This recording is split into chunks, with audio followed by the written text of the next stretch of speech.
Yes, good afternoon, everyone, and thank you for joining us this afternoon for this panel discussion. I'm honored to be joined by four amazing industry experts from different parts of this continent. And on this panel today, we have Serge Nokwe, who is the audiovisual attaché for the French Embassy in Kenya, and he's also the founding director of Nollywood Film Festival in Paris. We also have Trushna Patel, who is the managing director of multimedia, Crimson Multimedia Limited.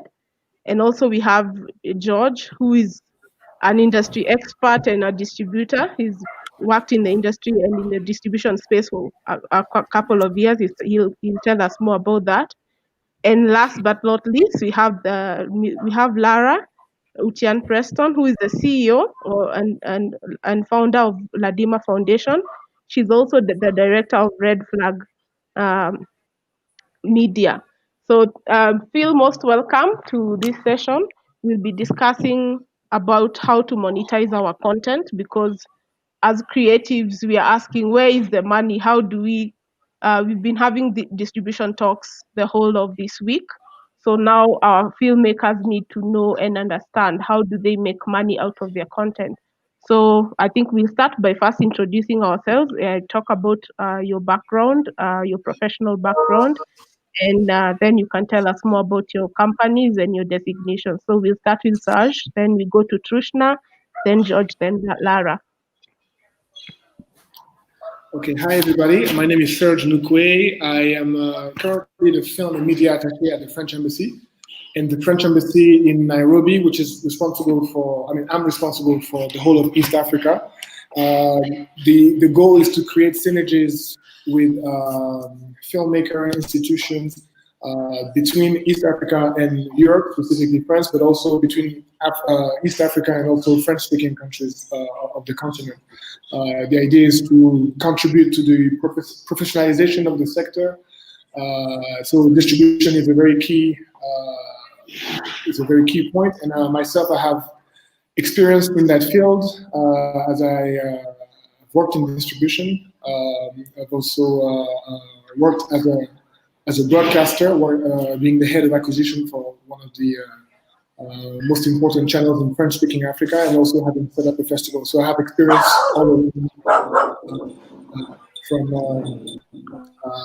all around the spectrum, from distribution to acquisition to production as well. And so I'm happy to be here, and I hope I can contribute to a wonderful conversation today. Great. Trushna seems to have left. So George? Oh, Trushna, you're there. Okay.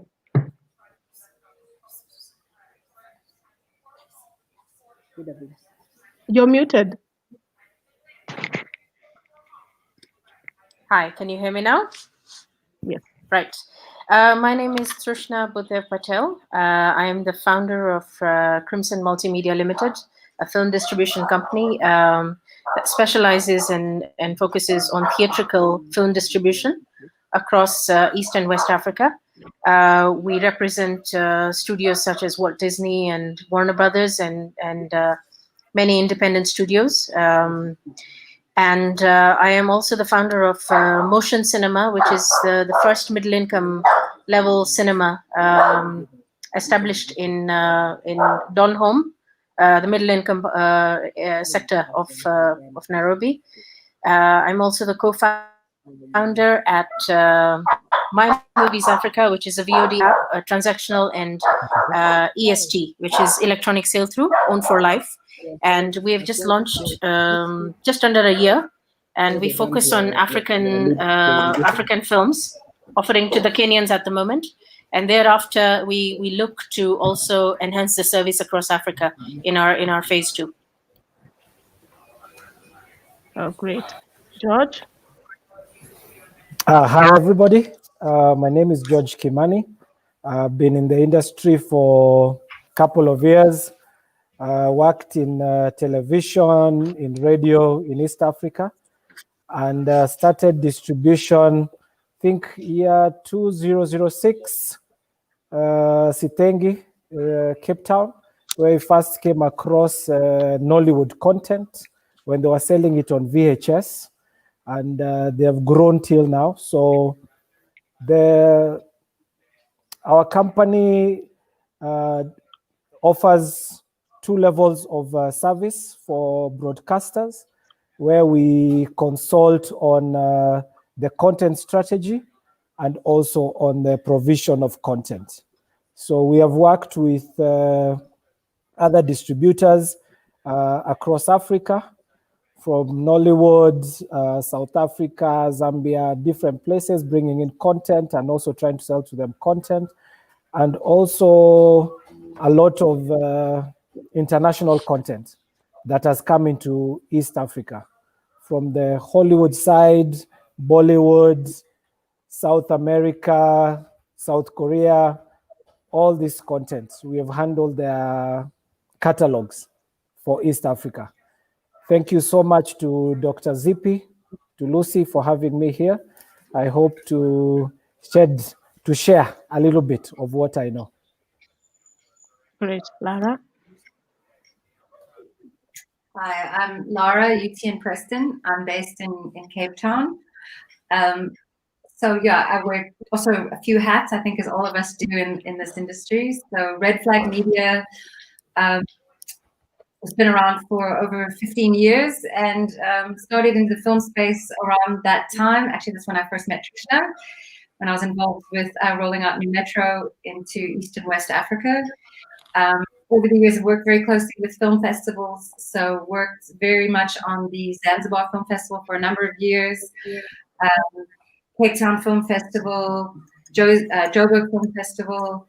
So a lot of experience in that. Also, as Lucy mentioned in her intro, my main background and expertise is in marketing and publicity. So we work with, in the film space, specifically at the development phase. We'll talk about that a bit later. So helping to put plans together even as early as in the development phase. Then also marketing theatrical releases, marketing films to film festivals, marketing film festivals themselves. And then nearly 3 years ago, also co-founded the Ledima Foundation, which is a Pan-African organization working to support women in the film space. And we have a number of initiatives, training. We're about to launch our next batch of training across 7 disciplines, e-learning, which is going to start in January, as well as on-site training in Nigeria. We also give awards. We also recently just ran a COVID-19 short film competition for women across the continent, which was amazing, 2-minute films. We got nearly 200 entries in under 3 weeks, which was incredible. So we're busy actually turning that into a feature-length documentary at the moment. And yeah, rolling out with a number of projects. And yeah, so those are my main activities at the moment. Thank you. It's a pleasure to be here. Awesome.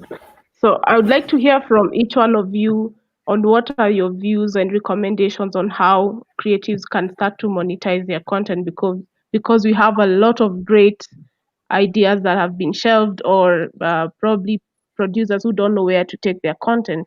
So in your views, where do you see the industry going, and where do you see the opportunities to monetize currently based, and where do you see in the future? We start with Saj. We go in the same way, Saj, and then Trishna, George, and Lara. I think what's important is to have a global understanding of the industry, and have a global understanding of I want to talk about the windowing system, for instance, but what we find is that most of the time producers make a film, which they either self-fund or they fund through different private donors or investors, and they are looking to make their money back. But they are always or often in a rush to make that money back. So what's lacking usually is a proper strategy. A proper strategy that will be over the next 3 years, 5 years, 7 years, 10 years. The life cycle of content is actually longer than we think. Of course, on TV or Netflix, there's constantly new content coming out. But the reality is, if your content is good And if your content has the right, has targeted a specific audience, your content is actually going to be out there for a long time. So it's important to have that global perspective to think about how do you want to expose your content even before you start shooting your film or your series. And a lot of time I find that it's lacking with the different productions who actually start thinking about the audience once the product is finished. And that's actually too late. If you want to have a real impact, you need to have a marketing plan, and that marketing plan has to be thought about before you start shooting. And then that gives you more time and more leverage to really and fully impact your audience the way you want to, and obviously the return on investment is going to be much higher if you go about it that way. Awesome. Trishna? Actually, I was Serge literally snatched the words out of my mouth. That was the first thing that I was actually going to talk about. Is the life cycle of a film is much longer than most people think, or content rather. Let me be more broad about it. Challenge is that most filmmakers do not engage or have the know-how of what will happen once their content is complete, and that thought process starts once they do finish, and I think that is fairly late. Because at that point, it affects how they're going to market that content to their viewers. Who are their viewers? That's also not identified. And at that point, to start developing something is very raw, and it may not get you the effect it should. We work in an international audience market. Theatrically, personally, we have lineups or films are dated from now till 2025. There is kind of a thought process plan that is already in play. And then suddenly you find a filmmaker comes in and says, listen, I have this film. I want to start in cinema next week. The exhibitors are also out to make money. They just don't want to plonk a content that may not reward much, so they will be either reluctant, or there will be very little exposure or little interest basically to expose it. So it is a long-term plan, and it has to start from onset. When you have a project plan, your project plan has to include distribution and marketing. Those are two key elements to think about.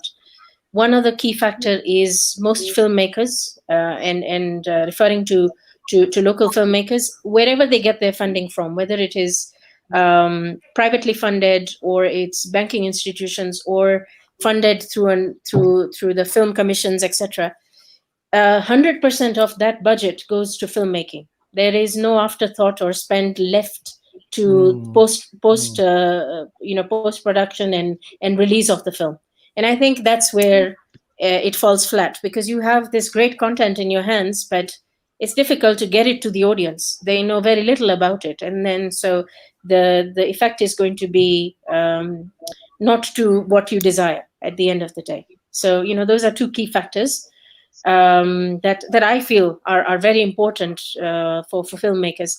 And I'm happy that of late we do have engagements. I mean, with COVID, it has helped us do a lot of these virtual meets, and I think as distributors we are getting a lot of exposure, and as a result people are approaching also to discuss these factors, knowing that they are important now. So that's at least something positive to see. But I still find a lot of filmmakers, I came across a film on Facebook recently. I hadn't heard about it before, but it's ready and it actually premiered. So we're right now trying to engage to find out how do we get it further exposed. But it may be way too late, but that there are cases like that do happen. Okay, George? I think Saj and Trishna, you have laid it out very well. I had a nice presentation prepared. You have said everything. So let's continue with the conversation. I think I said when you're introducing is we have to wear many hats, because the business of content is very difficult. It's really difficult with the challenges that you've mentioned.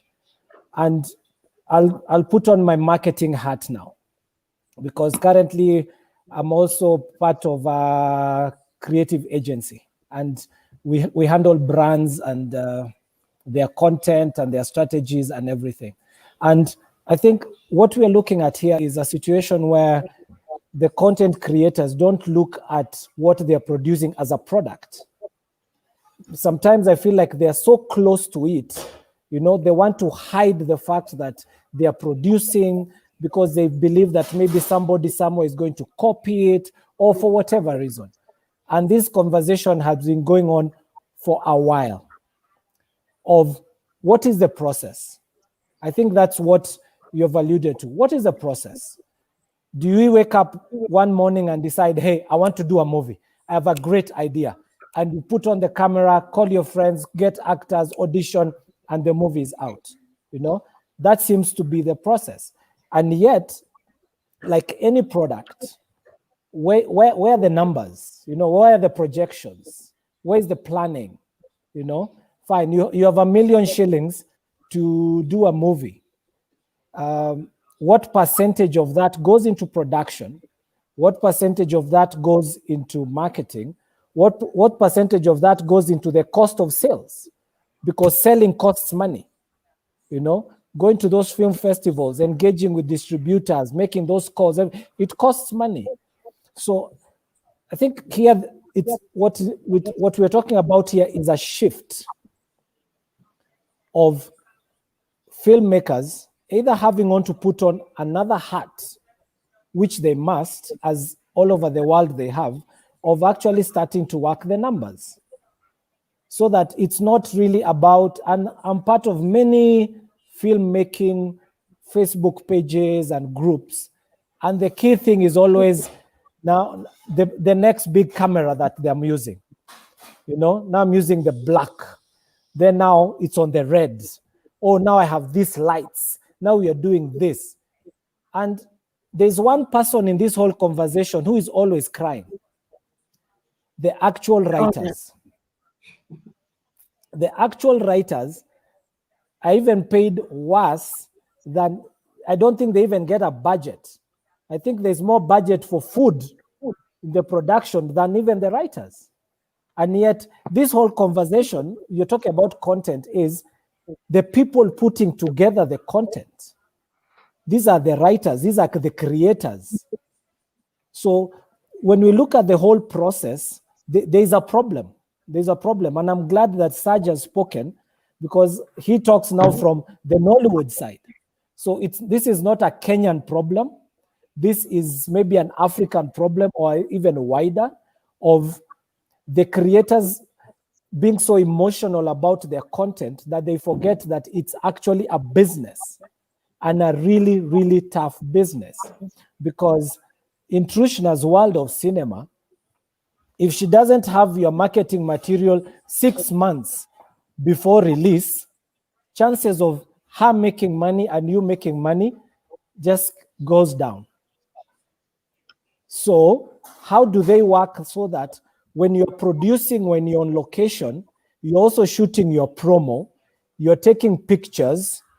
When you're auditioning people and you decide you're going to make George your lead, take my photos and start creating posters so the poster can go out. When you're shooting on your shooting list and when you're shooting on your and you have your production lined up, at which point do you shoot the promo? At which point do you shoot the trailer?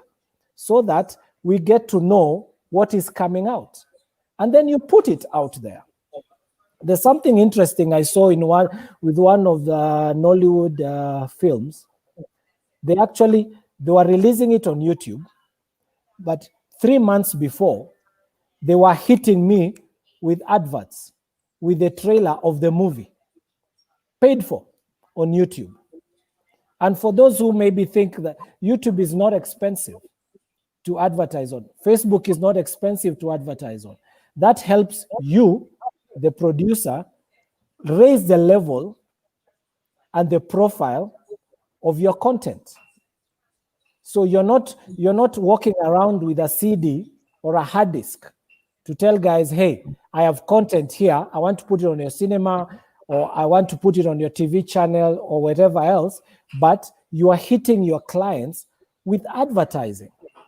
10,000 Kenya shillings of advertising, well targeted on YouTube, can do you wonders. With Google Ads, can do you wonders. So I think I'll stop there as we just trying to spark up conversation so that now that I will not be able to do my fantastic presentation. Well, you just did the same thing to me, George. You just took all my points. So terrible. No, but I think, yeah, I just completely agree. There's a few other things I'll highlight. Just completely agree with what everybody has said. And I think that it's also about understanding that as the filmmaker, maybe you're not the best person to do this. Like you would hire a cinematographer to do your cinematography, an audio specialist to do your audio, an editor to do your editing. A marketer should do your marketing. And if you're not comfortable doing it, get someone in who is. And exactly like everyone has said, if you are not planning your marketing and distribution at the same time you're planning your shoot, you're too late. It has to be done at that initial time. And I think the other point is to understand that there's two marketing plans that actually need to happen. Your first is, if you haven't gotten a deal that's already built in with your funding, that there's a distribution deal, you're going to need a marketing package for distributors. You actually even take it a step further back. You might even need a marketing package for funding for your development phase. Then you would need a marketing package for distributors, and then you need your marketing materials, which your distributor may or may not assist you with, for the audience. So there's different levels of who you're marketing to. And I mean, I've been involved in, as I mentioned, so many film festivals, and it is unbelievable. And George says it's not a Kenyan issue. There'll be films, and it's not even an African issue. Films that come from, small independent filmmakers, they send a film, and you say, "Where's your EPK? What's an EPK? Where's your electronic press kit? Where are your stills?" Like you said, how could you not taken stills while you were shooting? Where's your bios of your lead, your director's statement, your director's bio, etc.? So, and I think, but again, it's very important to understand that the way it's packaged. I can't remember, maybe even been Lucy. I think it was a few years ago for some events, I was trying to put together a panel about distribution. And it was someone from one of the major Pan-African broadcasters said, "Can we not, I don't want to talk about distribution, can we talk about how people come to me with their content?" Because the quality of how filmmakers are bringing their content to me as a broadcaster is so bad that I don't even like, and the desks are piled high with submissions, with mails. And if you're sending a package that's badly put together, your film might be amazing. They'll never even watch it because your materials are so badly put together. So it's about, and yes, it may take some money, and yes, you must set aside some of your production budget for marketing. But as George has said as well, like, these things do not have to be expensive. You're a creative person, be creative, but understand that the way you package, when you go to a funder in the first place to try and get funding to even go into, so this is into the development stage. If you, and it comes down to things as well, like if English is not your first language, but you're writing in English, get someone to check it. If you're looking to sell it to a French distributor and French isn't your language, get someone to check it. Swahili, whatever it is. But I think it's understanding that the tiniest of those details can actually prevent your film or your proposal from even being read or taken seriously. And I think George was really right. As a director or a filmmaker or the producer, you are so emotionally attached, especially with feature-length film. It often takes years to get this project off the ground. It's years of your life. And so there is this emotional attachment. But it's similar. I mean, for many years, I worked in the music industry, and it was a similar phenomenon. And you'd find also, artists that had their moms or their dads as their managers. And we used to say, it's a disaster. They're too emotionally involved. You need an objective voice on your team saying to you, no, like, you think this is your audience, but actually it's not. Or, you think that this is packaged well, but it can be better. And so, yeah, that you need someone who's able to take that step back and look at what you're packaging and how you're packaging it, who has an understanding of who it's going to, instead of trying to do it all yourself. Awesome. I'll go back to you, Lara, because you've touched on the whole packaging and you've touched a bit on the marketing tools that are needed. So probably you should go a little deeper into that, because George touched on one or two things. So as a content creator, I come to you as a distributor or as a marketer. What are the tools that you need me to come prepared with? Yeah. So for us, so say your film has now gotten a theatrical release. I mean, here in South Africa, I can speak, you know, if you get a theatrical release, the theater's not going to do much for you. You think that they're going to, but they're not. And it's actually the way things work here, and I don't know if they're exactly the same elsewhere, but you know, that life cycle of the film. So how your film does, if you get a 2-week or a month, if you're lucky, at a Ster-Kinekor or a New Metro, how you do there will actually impact the broadcast deal you might get later. So whether it's multi-choice or a streaming platform, they're going to say, well, how did it do in your home country? How did you do theatrically? And if you did terribly in your own home country, they're going to say, well, I don't think this project has legs. So, you know, you also need to see that your theatrical release is not only about making some money through that theatrical release, but it's also going to set the stage for what you can ask for down that life cycle of the film. So Trishna can advise if it's similar, you know, perhaps in Kenya. But yeah. Yeah, go ahead. Yeah, but so as I say, the cinema is not going to do much. You're going to get here, you know, your normal ad that lists every film that's showing, but it's up to you to get the bums on the seats. And it really is, in this day and age, about being creative. I mean, as George was saying, it does not cost a lot of money to go on social media, to use digital tools. And these days, I mean, yes, theatricals are a different one, obviously, right now during COVID, but we will get past this, and we will. So we're talking big picture here. You have to identify your audience. I mean, I think we've all said it, but if you don't know who your audience is, you're in deep trouble. And also, what your audience's behaviors are. So if you're marketing a film that is to a young audience, you know, there's no point in going into the newspaper, really, with anything, right? You wouldn't waste the money, you wouldn't waste the effort. How many young people read a newspaper? If your film is, for whatever, maybe it's a more formal documentary that actually is targeting a more older demographic or a more academic demographic, know who your audience is and know where they live, so to speak. Do they live on a digital space? Do they live on, are they a radio market? Is outdoor media going to do it for you? You know, what are the different ways you're going to need to reach people? And then get incredibly creative. You know, a cinematic release, you can be very specific because it's geographic, right? You're in specific cities. You don't have to, you know, when it's on a TV or a Pan-African platform, it's actually a lot harder. But so just looking from a theater, you know, starting from the theater, you know, even if it's about, you know, getting out there and doing guerrilla stuff, you know, theater on the street. There was a dance film that we helped release here in South Africa, and in Sandton and Rosebank, they had like flash mobs of dancers, you know, where the cinemas are. You know, many big cinemas in Sandton and Rosebank. So, you know, those are just creative things. Obviously, the basics, I think the guys have touched on. I mean, you need movie posters, you need a trailer, you need photos, you need social media presence, publicity campaign that's going out to media, inviting media to your screenings. And again, so if you don't have those contacts, you know, the media and the influencers, the word of mouth is going to get the buzz about a film. That's still, you know, people tell people, I saw this film, go see it. So I mean, it's an entire, you know, marketing plan. And as you go up from theatrical then to maybe national broadcaster or streaming, obviously that changes. But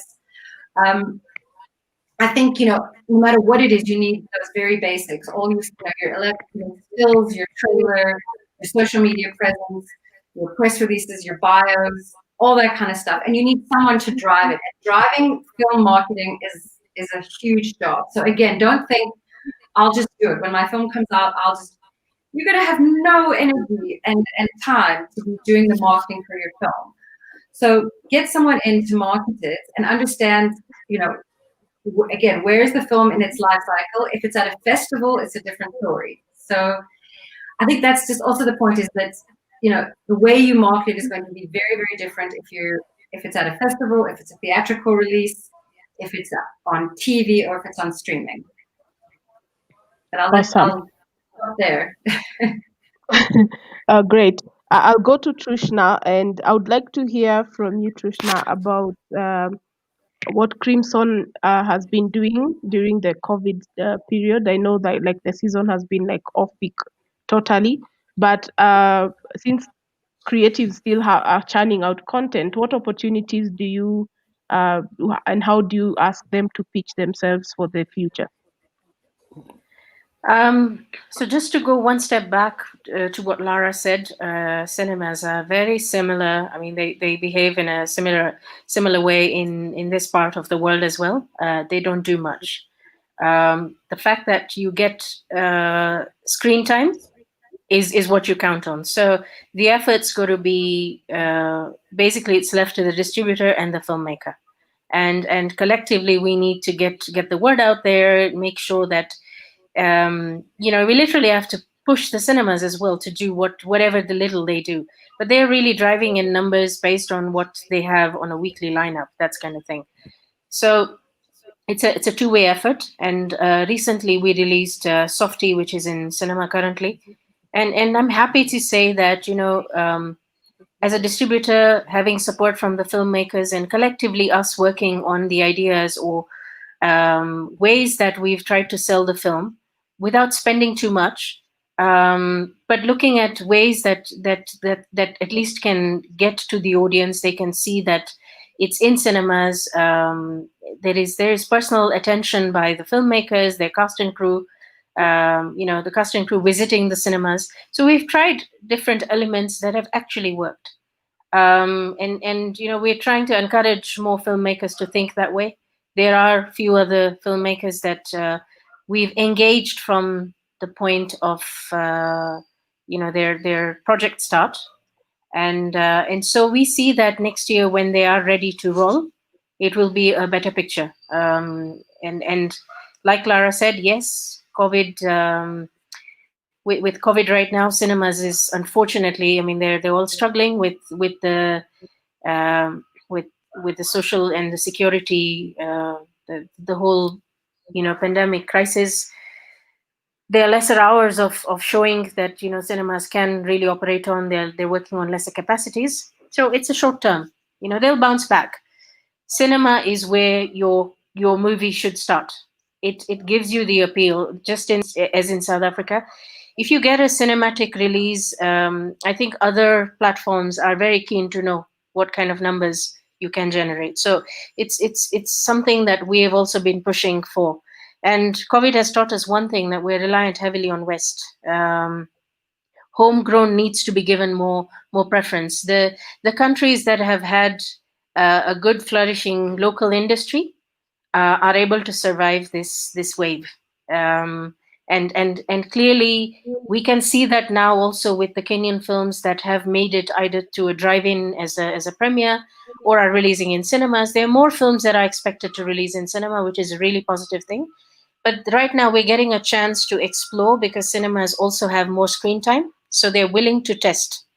When they have more commercial product, they might be a little jittery to say, well, I can't give you so many shows. Softy is now in its 4th week, which is a really good thing. Generally, you get about a week, 2 weeks of a Kenyan film release, and thereafter, the filmmakers on their own to figure out what they want to do with the film. So we are encouraging, and the reason for also sitting in a forum like this is to try and encourage filmmakers to consider exploiting all the windows and not just jumping to one platform. I can understand Netflix is very lucrative at this point. Filmmakers may see it as value because they can it's like a certificate or a medal on your talent, that you can say my film is on a prestigious platform or so. But are they amortizing? Are they recovering what they have invested? That is a challenge that if you block yourself to a platform, I would assume you should be in a position to have at least made some money if you are going to give away rights for 2 years exclusive, or or blocking yourself out to any other platform at that matter. And I think that it is important for filmmakers to start with cinema and follow the windows step by step. And I think that they can amortize. And with the various forums we are tackling right now, I think that information is getting out to filmmakers. There is more awareness. We still have more to create as we carry on, but I think that awareness is important, and engaging and making sure there are distributors in different fields. We focus on theatrical. We also focus on VOD. And My Movies Africa, for example, is focusing on premium VOD. The aim is extension to cinema.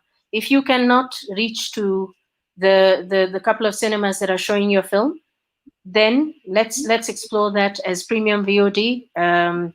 You transact your for your film, pay as you go, but watch the film before it heads on to a satellite TV or another VOD platform. On broadcast, there are so many platforms that can be explored.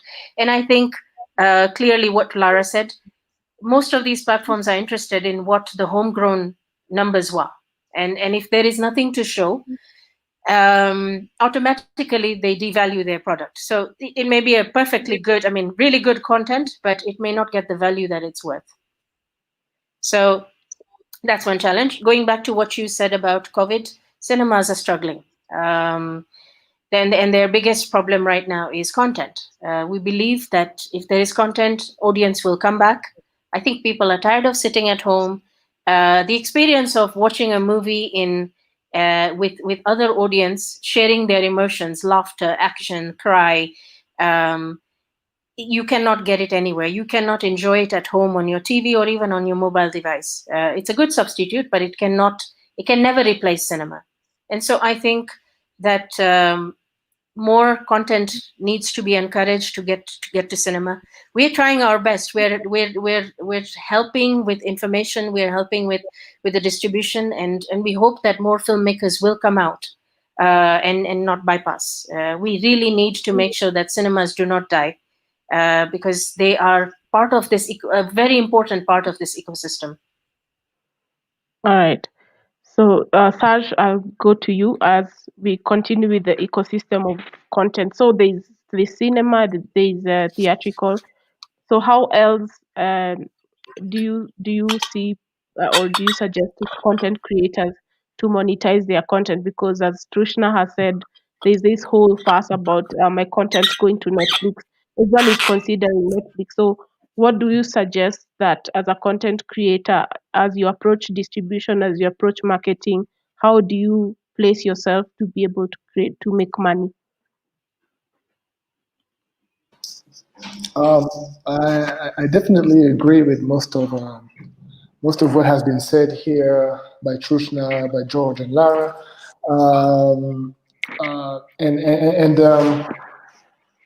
I think the cinema window is definitely still important. I think in a country like Kenya, it's important also that cinemas can be found outside of Nairobi, because right now there's a concentration of cinemas in Nairobi. I believe there are a few screens as well in Mombasa, and maybe even less in Kisumu.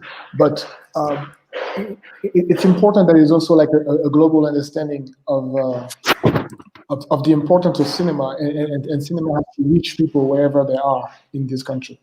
That's another step that I think the KFC is very aware of, and they are working on as well. But that would be a very positive development to have in the future. Trushna was talking about how the cinema that she runs is a middle income or even low income cinema. I think that's something that can be replicated outside of the capital. Now, for filmmakers, I think we've pretty much said it all in terms of how to exploit their content. That window, the windowing system has to be respected, meaning that you start with cinema, you go then to your TVOD, then your SVOD, then your pay TV, then you go to free TV. And then after that, if you want, you can have some DVD. Even though this market is a bit is on its way out right now. The DVD sector is definitely not doing so well. And I know, I mean, especially in countries like Nigeria, whenever content gets to DVDs, then there's a higher risk of piracy, even though piracy is possible at all levels. And sometimes, movies don't even come out in the cinemas, but you see them on the streets. So piracy is definitely another issue. But talking about piracy, it's also important to understand that piracy actually happens when the distribution is not well or is not efficient in a way. Piracy a lot of time kind of fills the gap that exists out there. So we have to fight piracy, but we also have to understand what the traditional network of distribution can do better in order to avoid global piracy. But again, the windowing system is definitely important. But I think another thing that is important, and it's like the basic, filmmakers and producers have to understand, have to give their content time. Some filmmakers feel that by signing a deal with a broadcaster or a platform, they should recoup all of their money all at once. And that's still a fairy tale. It's not something that happens that often. You have to have a plan over several years. You have to have a plan over a cycle, because your content will go through a cycle. It's not just a 1 year or 2 year thing. You have to have a vision over a cycle of 3, 5 years, even more. So that would be my recommendations. And yeah, I think that's pretty much the message that I have out there for the filmmakers and the young producers that will be listening. On that, I think just one thing, just quickly on the importance of cinema. If you look, I mean, obviously, it's, there's only a few countries in Africa that actually have a strong cinematic presence, and often those are, again, all in the cities. But if you look at the countries that are producing the most content, they're the countries that have cinemas: Nigeria, Kenya, South Africa, some of the Francophone countries. And then if you look at Ethiopia, it's an interesting example. I haven't been there, but my understanding is that there is a thriving cinema culture in Ethiopia, and it's all Ethiopian content. That people go and they watch films in Aramaic at cinemas, and it's an ecosystem that's working. So that was the one point. And then the other point, just around that life cycle, I think it even starts one step back, and it goes to something that George had said about filmmakers not wanting to admit that, like, they're making a product. But things like product placement in your film, can be done in a way that isn't inauthentic or selling out or compromising your vision. I mean, look at, just the James Bond films. I mean, the cars are part of James Bond, right? But I mean, Aston Martin or whoever it was, I think, wasn't there one, it was BMW that he had. And I mean, what BMW probably paid to be that, James Bond wasn't driving an Aston Martin, but no one sees it as anything, because cars are part of who James Bond is. So, even before your film even is finished, you can monetize it. You can do product placement in very subtle and clever ways. And another thing you can do, and maybe, I don't know if anyone, is crowdfunding. Maybe not for all of it, but for some of it. And the nice thing about crowdfunding is you're creating a built-in market if you do it properly, because the people then who gave money to you ambassadors for your film. I just want to throw that into the mix as well. I'll also jump in, because I've worked in advertising, and this is a conversation that has been going on now for about 5 years.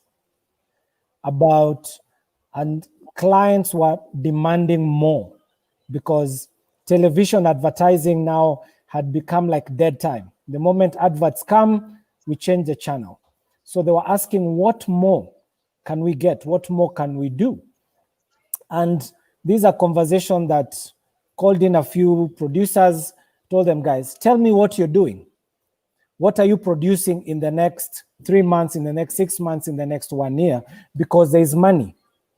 Now that it didn't happen, Guess where all that money went? Influencers. They came in and they filled a gap because the client still wanted something different. That's where the influencers came in. They filled a gap. We should have come directly to what Lara is talking about, placement. Because there is money to be found. We're supposed to be talking about monetization. Let me jump into that a bit. There is money in advertising. In Kenya, before COVID, the annual total budget across all media was about 80 billion Kenya shillings across all media. Any media you can think about is come up to about 80 billion. That's a lot of money. And all these clients are asking, what more can we do? What more can we do? We don't want to place the usual adverts. People know them, they're boring. So there is money. That is one. But as we have said before, it needs to be planned. It needs to be planned. It needs to be part of the plan. And the critical thing is, as you said, who is your audience? If you can identify your audience very, very well, what's the story? How will this story resonate to your audience? Because you can't say you're targeting young people and then the story goes in a different direction. So that has to be, it has to be aligned.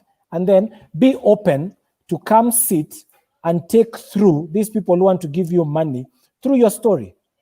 Because when you do that, then we'll be able to find where are the opportunities, where the clients are able to come in. And even now, they're still willing, because now they are paying between 100,000 Kenya shillings to 500,000 for influencers to post something on their Instagram, on their Twitter. So the money is still there. The money is not lost, it's still there. So there's still opportunity to start clawing back and get back in the game. That is one thing. The other one I wanted to jump in on was on the windows. Because of not planning well, producers find themselves in the situation of the person who offers them money, they take it without much thought of rights. You know, in the contracts that we deal with as distributors, there are about how many rights? About 25 different rights, 25 going to 30 different rights, content rights. So for them, when they're offered and they're told, hey, I'll give you $50,000 for your content, full rights for the next 2 years, they don't realize that they have given away 25 different opportunities of making money. But it all comes down to the planning was not done right. As I finish, I'm seeing one of the comments here, someone in Ethiopia confirming, because I've been there at this and I saw it, of people queuing to watch their movies in the theaters downtown. It was the most amazing thing. I just stood there and watched them. Whole evening, guys coming from work and going to watch their own movies in their own language. They have such a big, thriving industry that we don't know about. Their music is big, we don't know. They know. Their films, we never get to see them, but those guys are making money. Thanks. I think I'll open this up to all of you to chip in, because George has said there are over 25 different rights that are business opportunities. This is a panel about monetization. This is about us seeing this industry as an entrepreneurship, as a business venture. So I'll leave this to any of you to take it. Which are these opportunities that we should now start exploring? Because people wonder, how do I get to airlines? How do I get my content to be sold to hotels, for instance, or VOD platforms? There are so many VOD platforms, but we are only talking about one at this moment. So could you just take it and tell us where are the opportunities to sell and to make money out of it? So the the life cycle or ecosystem generally, let's take movies to start with. It starts off with cinema. A lot of filmmakers want to get Trishna, could you adjust your microphone? It's a bit, your volume is a bit low. Okay, you can hear me now? Yes. Right. So the life cycle starts with cinemas. Some filmmakers prefer to go into festivals and kick off there. Although festivals are not usually deemed as money makers, the aim is to get recognition, to get awareness, awards, which are a marketing tool. So that happens. However, the cinematic start is where really your amortization starts in the Western world, or in the regions that Lara mentioned, where the homegrown product is really well exploited, and there are cinemas. Spain, France, Ethiopia, we mentioned, Nigeria. These are blossomed industries where the homegrown films launch in cinema. They take up to 60% of the revenue. That's how they start off. So you can see how important cinema is in terms of amortization. Immediately thereafter comes transactional VOD. Transactional VOD and what we refer to as a comparison is box office on DSTV, is where, so it is immediately after cinema, and it's to target people who have either no access to cinema or didn't make it, or they love the movie and they want to watch it again. So transactional VOD is where box office and My Movies Africa are currently placed. Thereafter, you have satellite TV or DSTV, Azam, Star Times, and these are obviously references to Africa. That's where the film now takes up between a year to 2 years range. And thereafter, you get your SVOD. This is the category where Netflix, Showmax, Prime Video, iFlix, unfortunately, they're no longer in this region, but they all fall into that window. And thereafter comes broadcast. These are your amortization, the key important windows that exist. Airlines tend to fall under the TVOD window as well. They usually want the content fast because you have a lot of international travelers who are crossing borders and they would like to offer fresh content. So they are sort of falling in that window. Now, as you can see, currently what is happening, as also George mentioned, filmmakers are in dire need to encash. They borrowed money. If they get a deal from any of these broadcasters and they're not falling in the window they should, sometimes the filmmaker just gives in and takes the deal. But it may block them out from these key important windows. And so as Serge said, we have to give time to a content to amortize over a period of time. But when you block out and you have exclusive deals over a period of time, maybe when the term is over, will your content be fresh enough, or will it still have the hype to sell further? That is what is not known. It's uncharted territories yet. We are yet to explore. Currently, there is a large influx by Netflix, and they're buying a lot of content. Can they sustain that? Is it a short-term COVID? Is it a COVID plan, and it may change, or strategy that may change? Again, we do not know. But in the process, we have all these different windows that need that content. It is also our responsibility to ensure that if each window is explored well, then if these platforms actually prosper, that means our content will also get more room to be viewed and be exposed to the audience. I think that is also a big goal that a filmmaker needs. They want the content to be viewed by as many people as possible, but sometimes exclusivities can restrain the content in one sector, which may not be able to reach the entire population that they are literally targeting. Harsh? Yeah, I wanted to add something here. Sorry, I have construction happening in my house at the same time, so there's a bit of noise. Sorry about that. I wanted to say that all films are different, and it's also important to lay out a message here for filmmakers who would be watching here.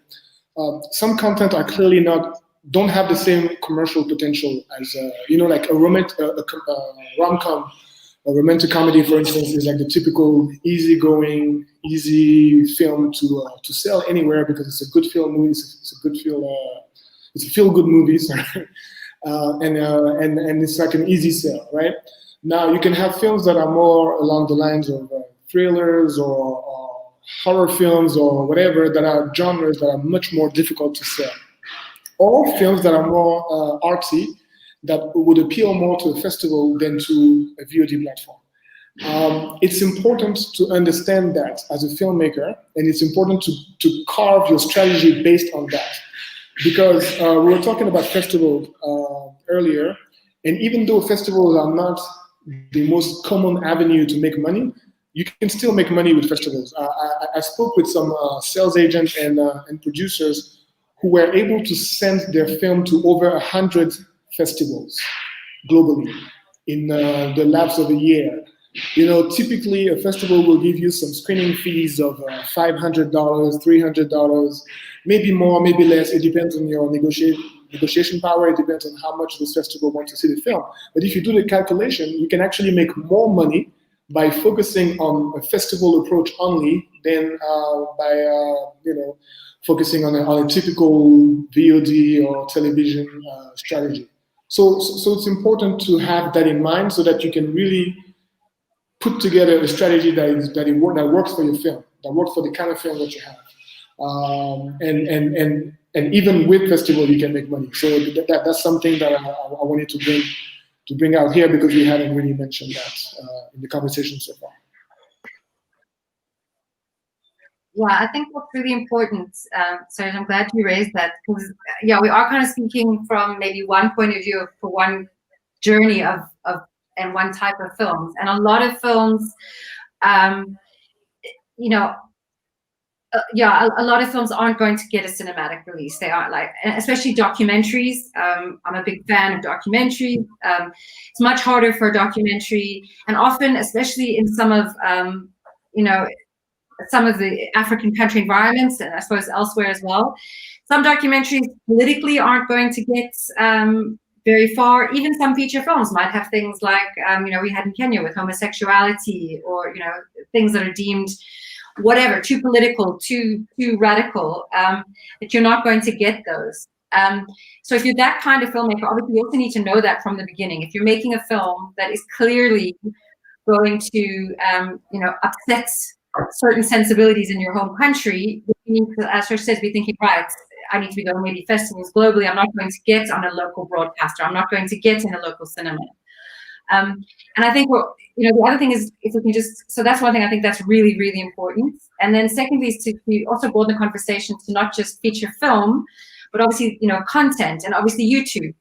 And, YouTube monetization is working for a lot of people. I mean, apart from just YouTubers whose channels are making them millions, literally millions of dollars from sponsors and ads. But I mean, there are a lot of success stories, people like Issa Rae and even Comfort Arthur from an animation point of view who've managed to make a success out of monetizing content on YouTube. And yes, it might not be the route you go as a feature filmmaker, but there's also a journey. And I think Nollywood film also showed us that there's a journey in film industries, and there's also a journey of filmmakers. You might start out in your career making short films for YouTube, monetizing it, using that money to then fund a feature without having to raise huge amounts from other investors. So industries mature, like Nollywood started, however many years ago. The quality of Nollywood's improved, the respectability around it, the formalization around it.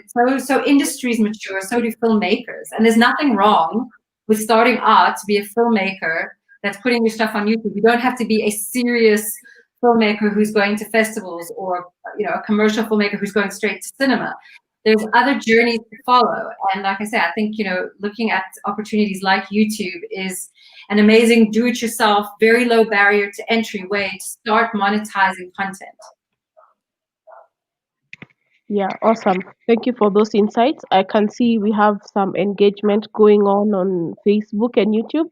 So I also encourage our audience, please feel free to ask your questions to the panelists. We can see your questions from our end. And yeah, everyone is agreeing that this is very timely, especially people not understanding which kinds of rights they sign. So you need to be very keen when you're signing your contracts about the rights.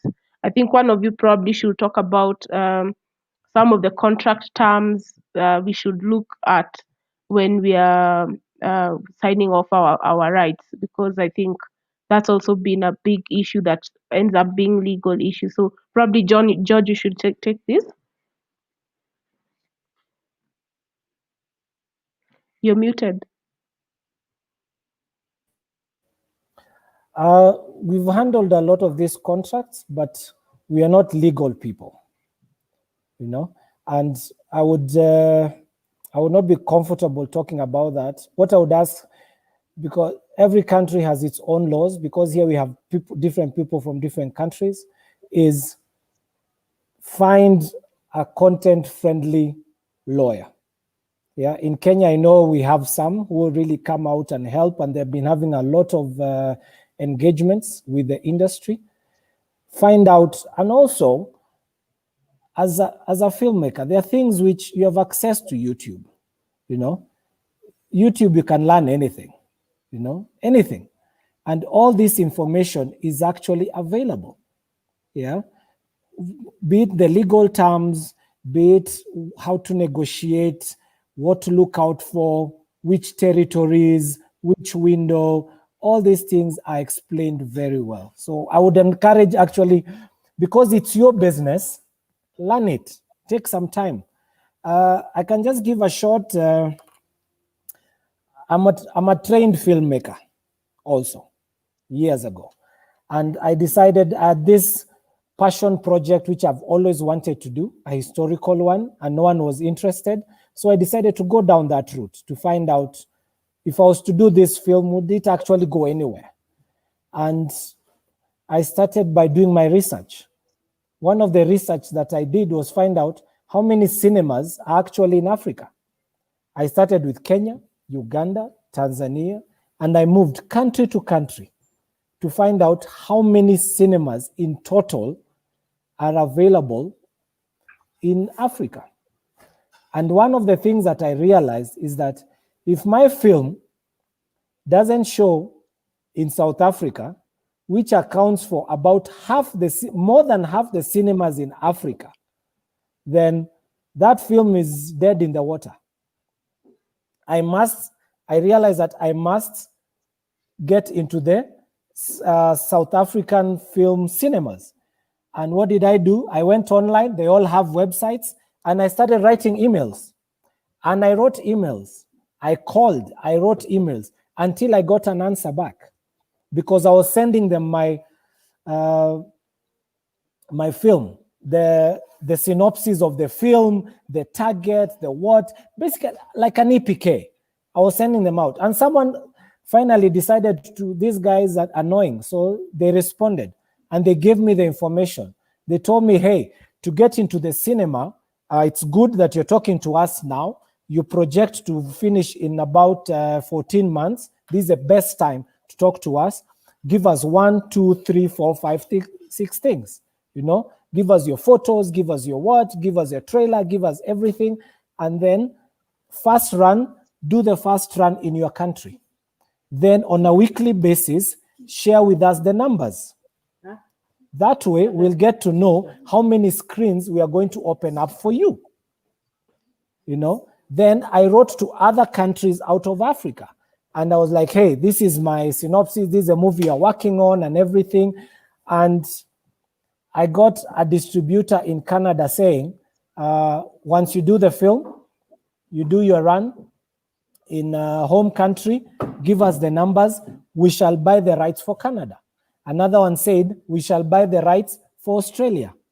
I had not switched on any camera. I was just doing my research. The story, I was doing my numbers to see, with this amount of money, will I ever be able to make back this money?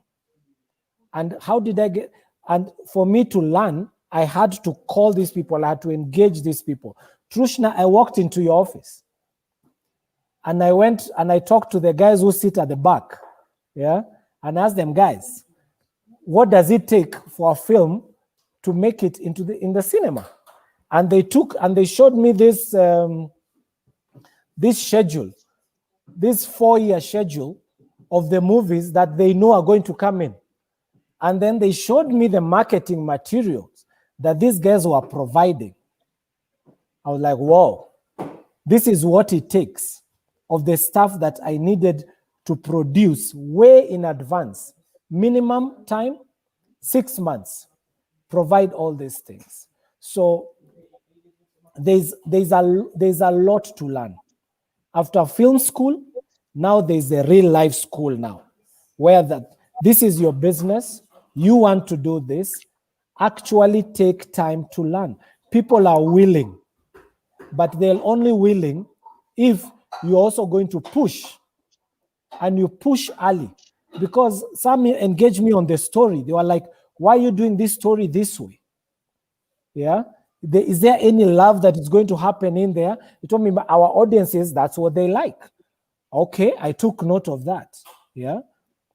Others were like, this is historical. Do people really care about this story? It happened 50 years ago. Will they actually care? So it challenged me to go back and look at the story again. So nothing personal, it's all business. Because producers are very scared of sharing their story because people will critique. And yet, that critiquing is what I learned so much. I found out, like in South Africa, in that year, which was the biggest South African movie. And it was a comedy. Not only the first one, the number 1, 2, 3 were all comedies that are done well. All this information is on the internet. I just went because I had interest, and I still have interest. This is a project, 5 years, yeah, not yet done, but I have all the information that I need. If I was to get the money, and I shall get the money, I know where is it going, to who is it going to, which window, which territory, where, because I've done my homework. So I think that's what Sergio was talking about of in the planning is know in advance. Plan it in advance. That in the next 1 year, by the time I'm releasing this movie, I have lined up everything. As Laura said, you can't do this by yourself. Get a designer to design. Get a marketer to market. Get an actor to act. Get a finance person to do that. Because we have had cases here where people get the money, funded money, they go on set, and they can't account for half the money. And it is usual, it happens to big business, small business, it's not unique to filming. That you need all these critical people to make it happen. So that it is unfortunate that someone, Trushna, who can give access to cinema, is finding out about films on Facebook from people's posts. That she's not the first port of call with, hey, Trushna, we are going on location in the next 3 months, in the next 2 months, and this is our story. This is how we're going to shoot it. Be open, and from what you will learn from spending an hour with her, it will make a difference from you making 100,000 Kenya shillings and making 5 million Kenya shillings. I think I've spoken too much. I used to be an actor when I was young. Don't let me talk too much. I would just add a little bit to what George says. I agree totally with him. I think in engaging with distributors or IP lawyers that have more knowledge in terms of the different rights, it's important for the filmmaker to understand, as Serge also said, what level of or what kind of film is it, and where can it work best. So if you have a lot of the indie filmmakers make films to fulfill their inner talent, or this, you know, this eagerness they have of to tell a story, it may not be commercially viable. It may be difficult to sell to your 16-year-old core cinema audience, you know, who wants to watch superheroes flying around in the air and action and rom-coms and stuff. So at that point, you're also trying to identify who is your audience and who are you selling to. If it is a commercial film, all these windows we've talked about, they make sense and they should be fully exploited. But if they aren't, and genuinely, if it is a film that is satisfying your hunger to make that film and a story you feel very close to, but may not be appealing to your mass audience and rather a niche target audience, then the strategy is so different, and it may not be a commercial one, sadly, which is the truth. You know, if you look at the festivals, most festivals that have film entries that do come in, I would probably say 10 or 15% actually make it to a commercial avenue. The rest are they get to a festival and that's it, or they do their festival runs and you never hear of them thereafter. So that's another challenge. I and our team were part of the Zanzibar Film Festival, which Lara was a key part of. And you know, when I looked at that lineup, I was quite surprised to see that 90% actually of those films were thought through to just get to that festival and thereafter had no legs. So it's really the educational part prior to making your content that is very important, and talking to people like us and all the panelists that are here, and similarly, you know, players in the industry who are either distributors or in marketing or are, you know, are relevant to the ecosystem, and that's how they will learn and understand where they are placed, or if they have the content, where can they fly off to, you know, what's their how strong legs can they get for their content. Yeah, I think Trishna, the point you raised there is really important, and I think it's within any creative industry, music or film, and like I said, I've worked across both. Is, you know, you get an artist, for instance, here in South Africa, like a very passionate folk artist, you know, like a guy with his guitar, and it's not understanding why, like, you know, the commercial radio stations aren't picking up his music and why he's not, you know, at the top of iTunes. And it's like, look at the demographic of this country. Who's going to listen to your music? If, like you said, if this story or whatever this project is something that's burning a hole inside of you and you have to tell, then also your funding routes is going to be different. You know, then look at funding from film commissions, from international film agencies, or, you know, the French institutes, Goethe foundations, you know, whoever's out there funding films that are films, you know, maybe, like I said, very highbrow documentaries or non-commercial product. You just feel that film has to be told. That's absolutely fine. But yeah, but don't fool yourself that because the story is important to you, that it's necessarily got commercial potential. And that just, you know, and it also doesn't mean, you know, I think we can all say that a film that makes a lot of money isn't necessarily always a good film. You know, if you look at a lot of Hollywood films, often what appeals to the largest markets is, you know, average or mediocre, whatever you want to say, you know. So commercial success doesn't always equal quality. And it just goes back to that, there are different routes to success. And what does success mean for you?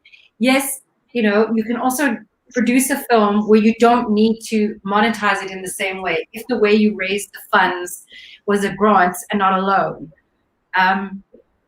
You know, there's also, you know, international co-production deals that you can do that are, you know, going to already catapult you into a different place because you've already got an international partner. But I think it's just understanding there are so many different journeys in this. But if you haven't, and I think we keep going back to the same thing, if you haven't done that pre-planning and understanding before you start, even how you raise your money is impacted by this planning. Because, you know, if you're getting a loan for a passion project, you could lose, you know, your life. You know, if you're getting a loan for a very commercially viable project, story. So even how you raise that initial finance, you know, should be completely determined by how you are seeing that monetization on the other side. Awesome.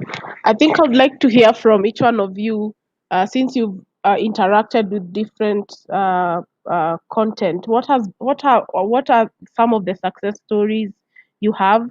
For instance, Trishna, you can tell us which film has done very well, has brought in good money, especially a local film, and yeah, the same for the other panelists.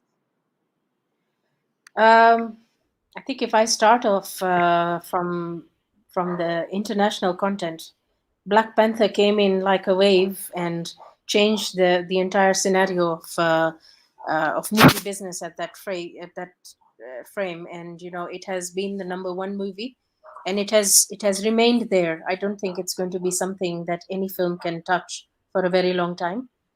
Maybe the sequel. From local content.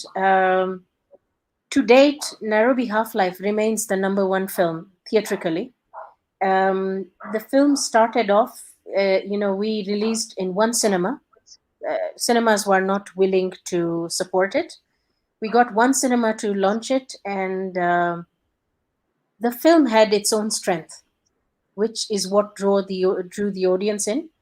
And thereafter, more cinemas came up and said, we would like to run this film, because they saw the potential.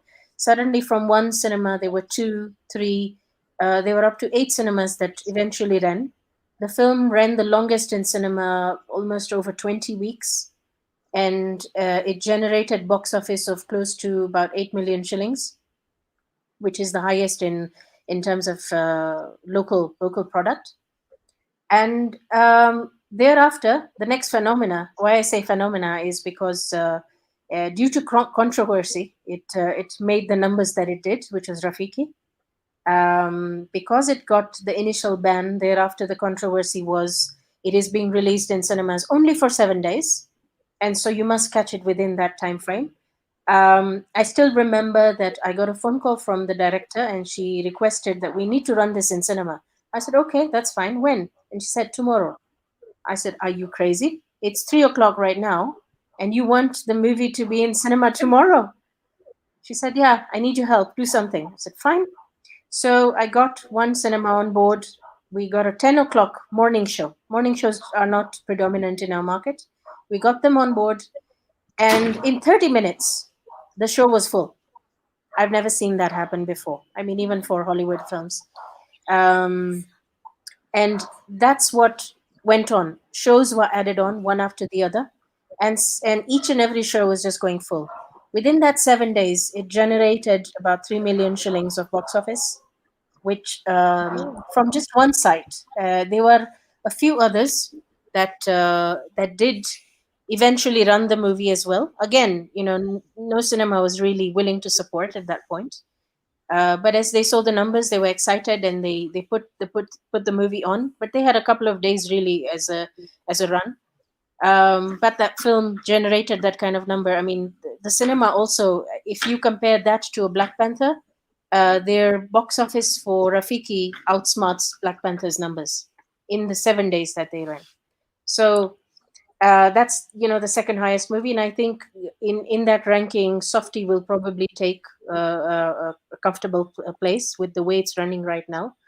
I think it's a brilliant film. Documentaries are changing the face of filmmaking. They're no longer just a plateau of storyline. It's entertaining, film-like, and so I think they are generating more interest. So those are really the highlights, I would say, in terms of movies that that have really brought attention to Kenyan movies in cinema. Sarj? I have in mind As you mentioned, I was running a film festival before, a Nollywood film festival dedicated to Nigerian cinema, but not the typical Nollywood films that were of quality and films that we felt deserved to be seen all over the world. And there was this one film called The Delivery Boy. What I find interesting about it is, I'm going to get into how much was generated, but it's more about the budget of the film as well. Because whenever we talk about how much a movie generated, it's important to mention how much it cost to make the movie, so that we can have a real sense of how much money was generated. So that movie was made for a very small amount of money, and at first it was a movie that was also that didn't generate any interest in Nigeria because of the topic. The topic was close to terrorism. And other themes that were a bit sensitive in Nigeria, like pedophilia and things like that. So that movie had no chance at first of being released in theaters locally. So the strategy for the film was to use the cinema run, the festival run, and we started with our festival, and then it went to other festivals in the US, in Europe, everywhere. It did over 40 festivals, which generated a lot of some revenue. And because of the interest of all these festivals, then he received some attention back home, and movie theaters were now willing to show the film, despite the film being controversial. The film worked really well in the theaters there as well. It was a limited release, again, because of the topic, kind of like what happened with Rafiki. And then after that, it was picked up by Netflix. It is currently on Netflix, actually. And so over a cycle of two years, really, not even 3, but 2 years, it made about 10 times the producer made about 10 times what he spent on the production of the film, which I find to be a remarkable example of a way to monetize content. It was not at all a traditional way. It was something that was not expected, but it ended up working out. And it worked out first outside of the country, again, because of the topic, and then went back home, and then went on global platforms such as Netflix. Lara?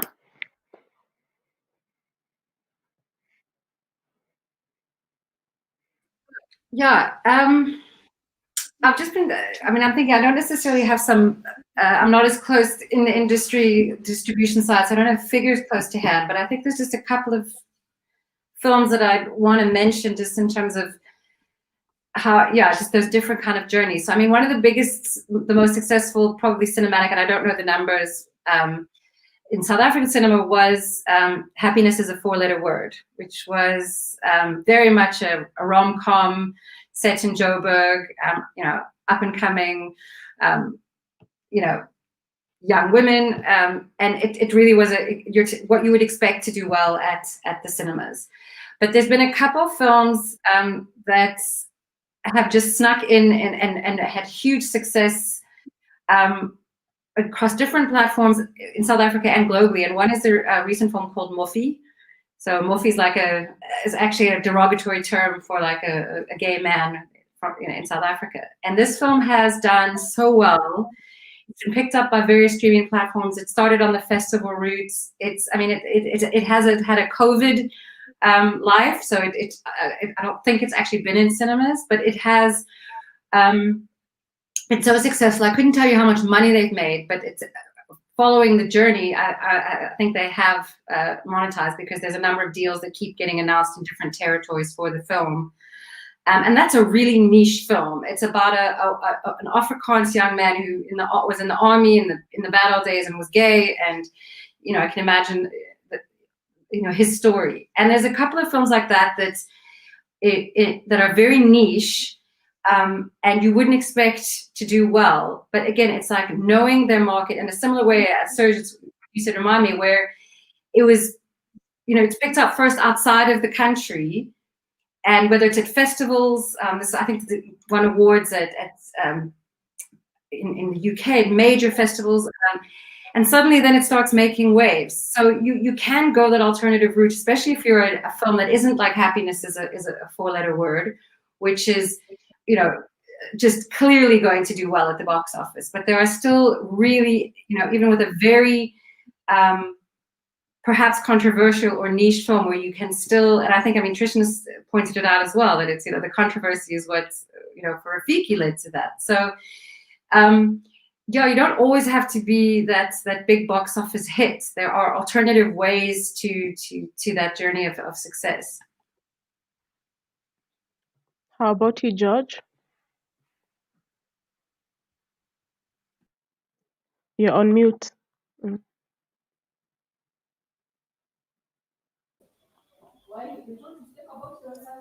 Yeah, I've been racking my head to pick particular ones. Unfortunately, the ones that come to my head are the ones which we nearly cut international deals. This is 2012. We put together a catalog of Kenyan content, and we took a stand at MIPCOM at Cannes. Serge, you know how much that costs. And we were very excited. We went in, and it was the first time that they had a Kenyan distributor doing that. So because of that, they also gave us FaceTime, exclusive FaceTime with executives from major houses.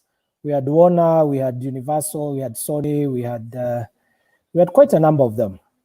And we had 45 minutes, just us and them, taking them through what we have, cut the deals that we can.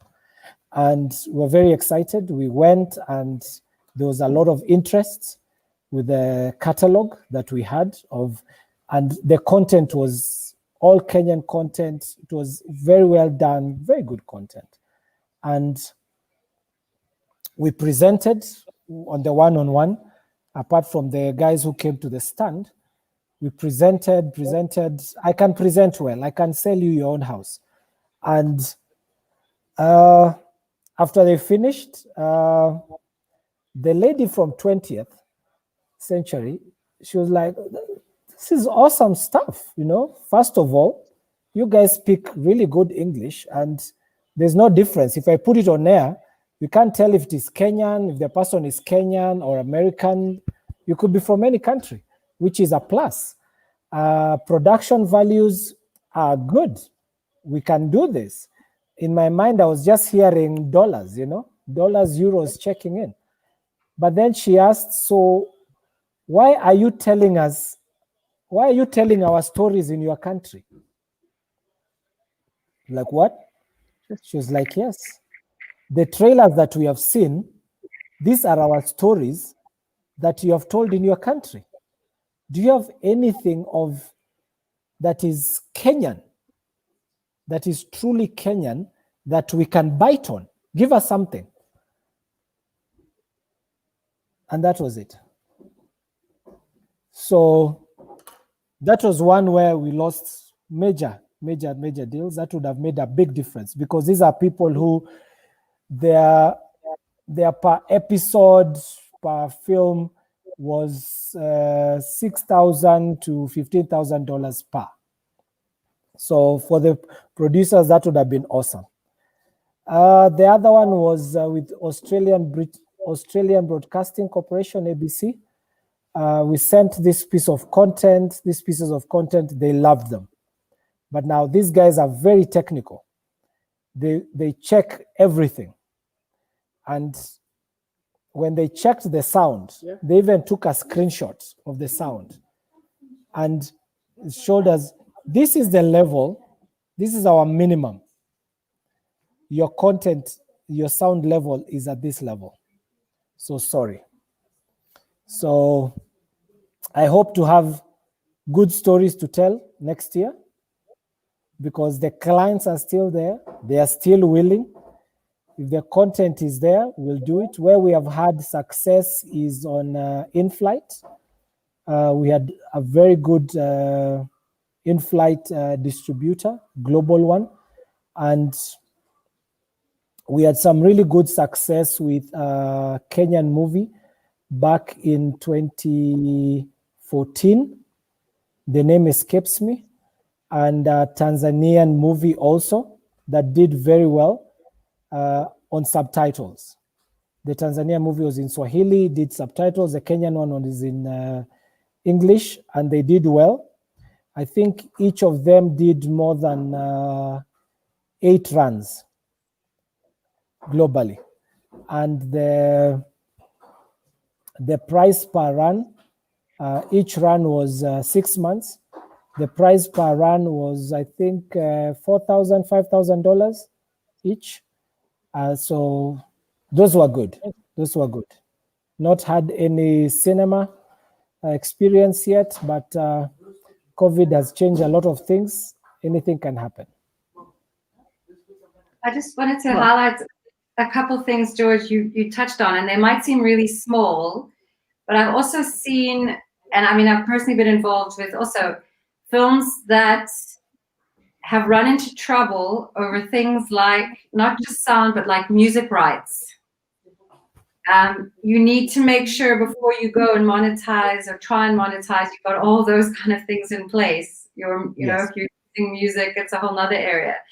But just on the music as well, keeping in mind that the music in your film, if you're getting original music created, is another way you can monetize your film. Having an amazing soundtrack, that's also, especially if it's a regional film, it's a Kenyan film or a Nigerian film, if you've got an amazing soundtrack and you're able to work with local artists, that have to be big artists, and create original music for your film, that is also another way to monetize that film. That's opens up a whole new area of opportunities. And when you mentioned sound, it just reminded me about music and how important, A, to have your music rights sorted, and B, also what opportunities music also provides in film. I think you captured it quite well. Yeah, Saj, go ahead. No, sorry. I just wanted to follow up on one of the points that George mentioned, which I will call, for the sake of going quicker, the authenticity factor. What happened when in that conversation, with the Time Warner executive, and they were telling him that these are American stories that are being told in Kenya. This is something that I have witnessed before, also across the board with Nigerian content, for instance. And when, as a producer, again, I'm talking to producers that will be watching here. If your intention is to sell internationally, if your intention is to be global with your content, you have to realize, you have to understand that being true to yourself, being as authentic as you can, is the best way to be global. A lot of times there's that mistake of trying to be global, and therefore you're going to speak with an American accent, you're going to just show certain parts of the city, you're going to do all these things. But at the end of the day, the way it's perceived in those places, in the West, globally, is that it's inauthentic. And it's not interesting because it looks or is perceived as a copy. And, everybody's always going to prefer the original to the copy. So it's very important to stay true to yourself. And I see that more and more anyway, with young filmmakers. I see that the language that is spoken in film is not just the regular English. When it comes to the Kenyan context, it will be a lot of Sheng, some Swahili, some English, like all that mixed up, which is what we hear in the street when we walk in the streets of Nairobi. If it's in Nigeria, you're going to hear a lot of pidgin. You're not going to hear the Queen's English. And that's very important to keep those elements, because that's what the international audience want to see, because that's what the international audience doesn't have access to on a regular basis. So it's important to understand that. And of course, the story can have a global appeal, but you have to keep it local, keep it true to your context, so that it can actually generate more interest outside. Great. Trishna, you wanted to add something? Yes, I think what the fellow panelists are talking about is a realistic approach that we've seen also, and I'm beginning to see that more also from an audience perspective in cinema in particular. Films are getting more traction when the story is told more, that resonates and is more realistic to close to home. Language is not a barrier, it seems. Language, we thought that yes, everybody watches films in English or Bollywood films in their local language, but that's their homegrown language. And similarly, the Kenyan films. Um, Recently, I have come across several films that I have done screenings on, and I find that they are all in their own vernacular languages with English subtitles. So the barrier to communicate is covered with subtitles. I don't understand a lot of those languages, but I enjoy and I relate to the film better when it's in its original language. It's told better, it's expressed better, and so I feel I'm able to enjoy it more when you try to change that. I mean, in the Western world, people have seen everything. So how is your story different? And so it absolutely makes sense. And I think even in cinema, where we thought the norm was it's got to be international standards, if we want to make the Kenyan movies successful, they've got to be in their own language, in the story, in the language that you're trying to tell your story. Yeah, awesome. I think what I wanted to hear and capture from all of you is, are there specific themes that probably do quite well in different platforms, if it's cinema, if it's pay TV, and also the technical aspects. Do you meet the technical specifications of all these platforms that they are looking for? I think you've captured it quite well. So filmmakers know how to now package themselves for a global market. But I think the conversation here, it's more about how your storyline is packaged and also the technical bits. So probably we can touch a bit about the technical aspect of the material delivery and how it influences how your content is received out there. And also, do audiences really care much about the quality and the technical bits of content? Probably Lara should start.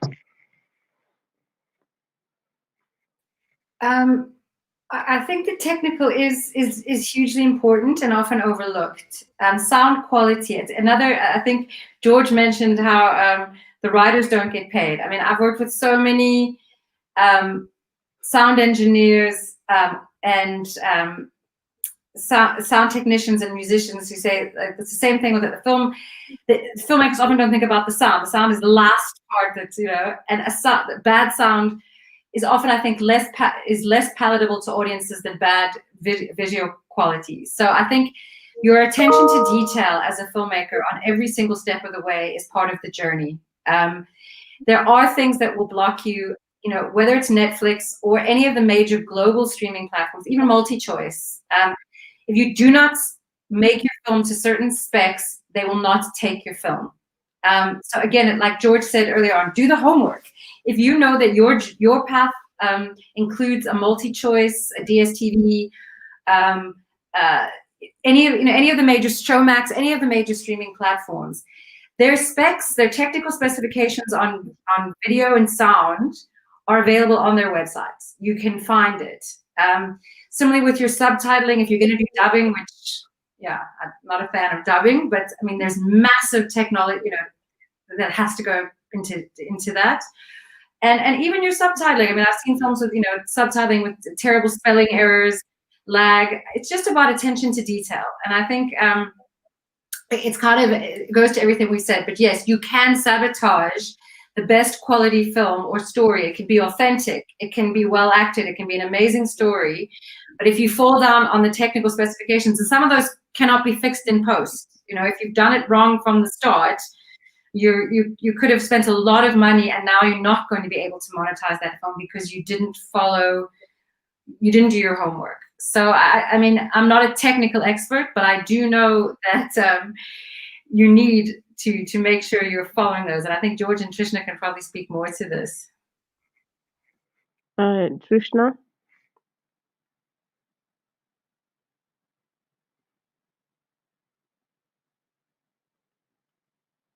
Trishna?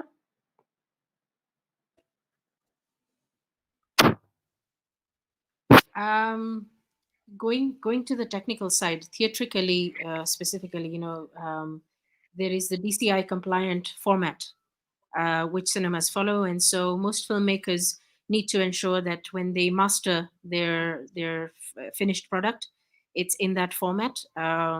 If you use any other format, overhead projectors or so, they don't really give you the same impact, and consumers are very picky.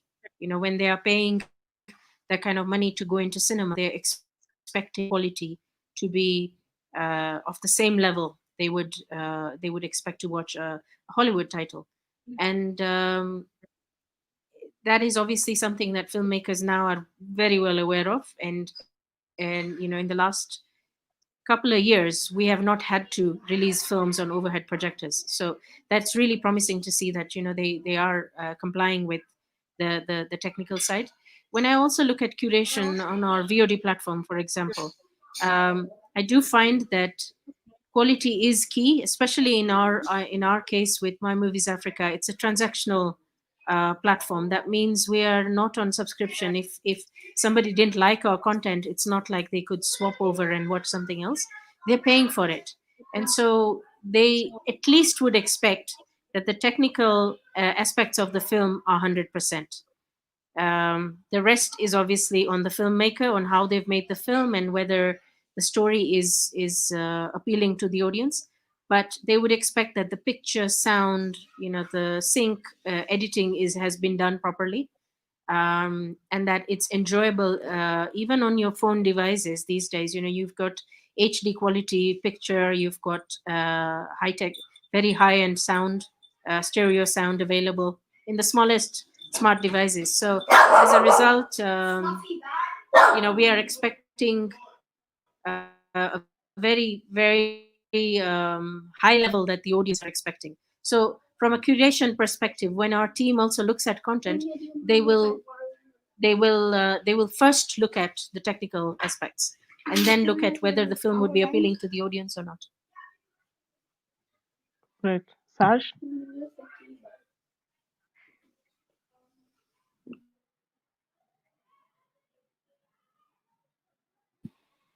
Okay, for me, okay, I won't get into too many details, into too many of the technical details. That would be for another session, I think. But I think the idea is just like what we were saying before about the strategy.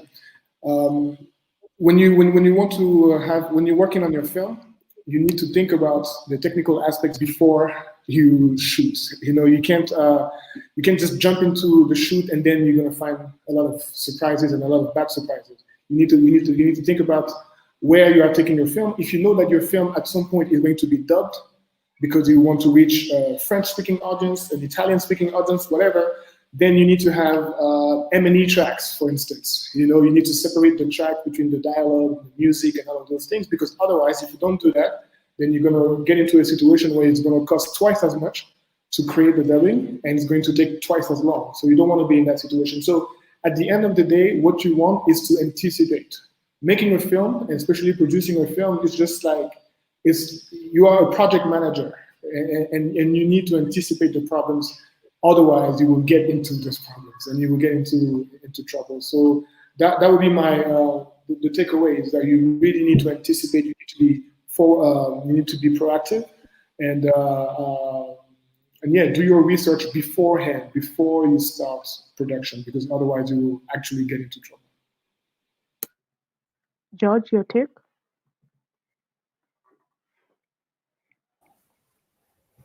My take on the technical is important, as it has been said.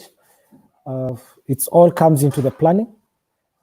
Just on the point that Laura spoke about on the music, is filmmaking is an ecosystem. It's not just the director, the camera, the lighting, and that's it. It's a full ecosystem. You have your Foley sound, you have your music, you have your actors, you have the places where you shoot, the location, all these people will make it authentic. They'll make it real. The reason why we shall sit and watch your content and enjoy it and send it out and push it like it's our own, is because we shall believe, you will make us believe in it. You know, you will make us believe in it. You make Trishna watch that movie and she can see lines outside her cinema.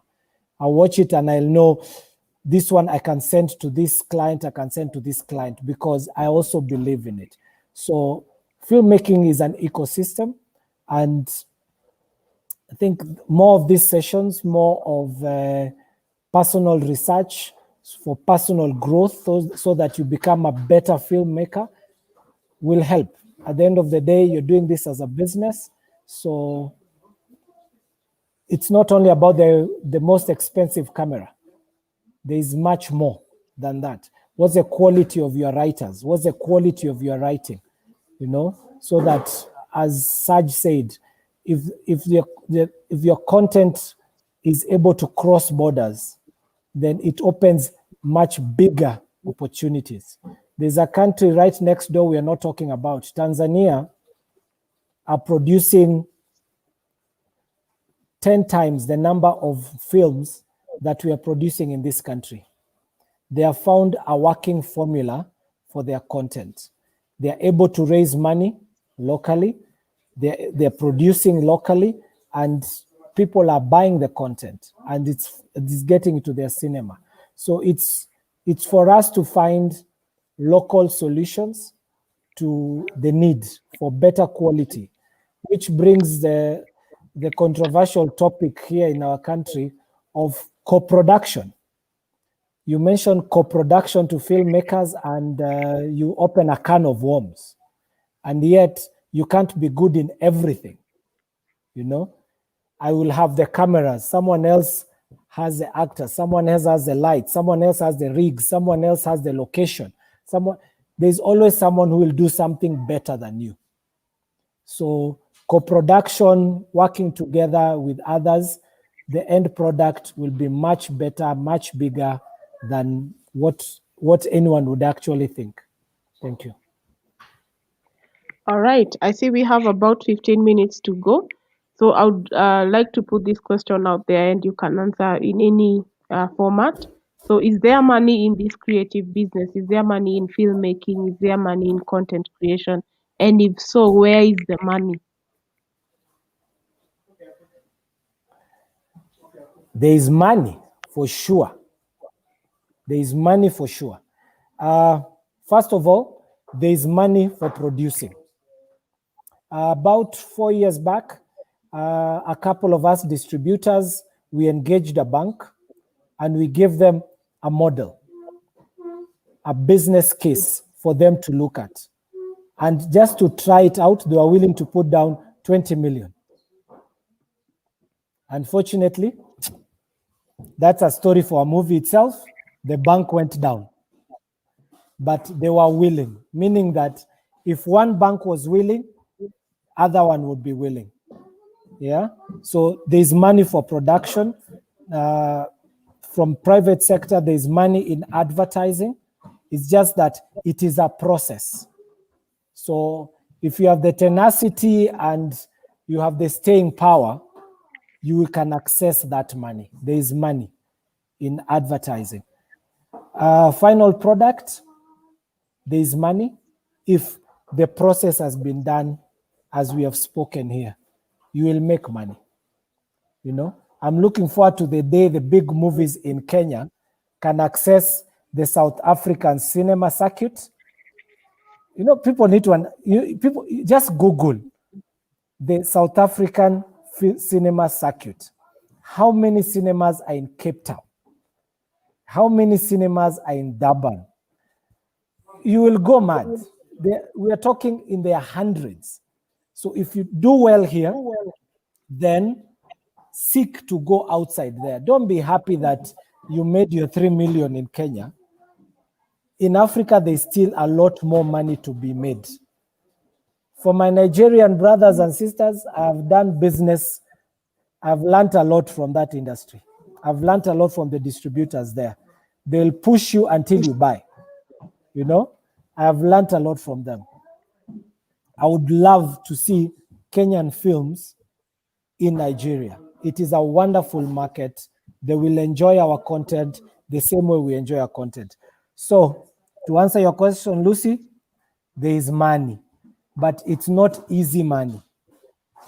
It is not easy money, but there is money. Yeah. Okay. I'd like to echo what George says. I also think there's money, but I don't think it's definitely not easy money. Financing a film is not easy. Banks don't understand generally how to finance films. I mean, I'm working on a project now, the Intra-Africa Trade Fair, which will be taking place in Kigali next year. And Afro-Exim Bank's involved, and African Development Bank and AU, and all these massive organizations have earmarked the creative industries as a massive economic growth driver for the continent, and film is one of their priorities. They would not do this if it was not viable.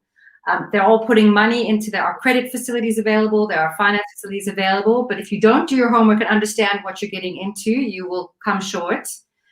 And it is not easy, and it is not quick money. I think that's the thing. I think one day, I think we will, it will get there, but it's about many things in the ecosystem happening for that. The reason, a lot of films make so much money overseas is not in itself. It's the merchandising that goes with it. It's the sponsorship. It's all those other things, the product placement. So there are many things that need to work in parallel to get African film industries to a point where the money's easier. But I do think there is money. I think banks are starting to wake up to film financing, development organizations, commercial and development banks. And so I think, yes, I think there is money, but I think only for the brave and only for the serious. I think if you're in this to try and turn around a quick buck, you're in the wrong business. You've got to have the long game in sight. But yes, there is money. Serge? Yeah, I was going to say the exact same thing. I was going to say there is money, but don't get it wrong. Like if that's your motivation, if that's your number one motivation, then I feel sorry for you because you're not going to get that money like that. It's a process, and also there is money, yes, but there is more money to be made, obviously, and it's a journey. The way to financial viability is still very, very far away. But there's reason to be optimistic because when you look at the numbers, and we've been talking about Nigeria, if you look at the number of the Nigerian box office today, and if you compare them to what they were 10 years ago, you will see a huge difference. You will see that the success of Nollywood is really something that started 5, 6, 7 years ago, and it keeps growing. Only COVID this year was there to kind of humble everybody, but other than that, there is a steady growth that has happened, but you can see how long of a journey it's taking, and at the same time, even in Nigeria, they're still not there.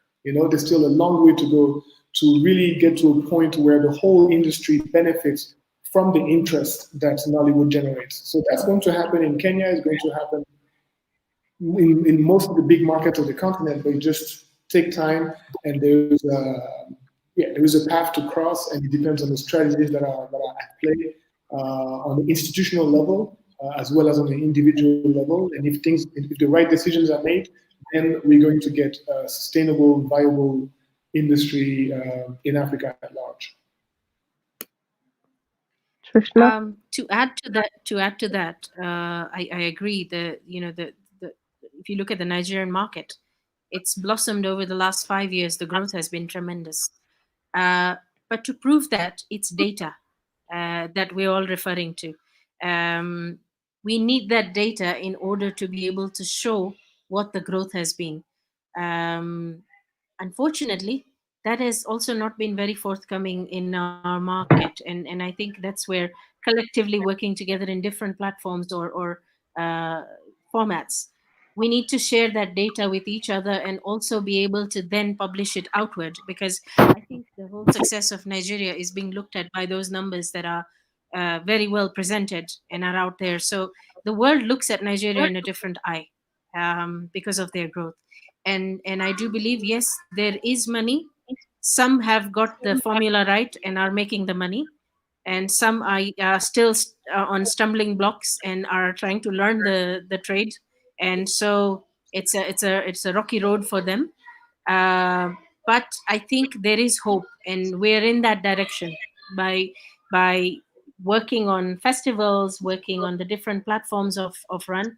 I mean, let's put it this way: if Netflix is very keen on Africa content, there is obviously interest. So I think there is potential, and it just needs to be worked on more, and we can get there. I believe there is enough good storytelling that is in our homegrown environment, and it's worth that can go into international international festivals and even win accolades. It's really good content. Oh, awesome. I see we have 5 minutes to go to end our session. So I would ask all of you to give your parting shots, especially in terms of the opportunities that you see, and some of the tips you would share for filmmakers to go out there and make the money. George, you can start.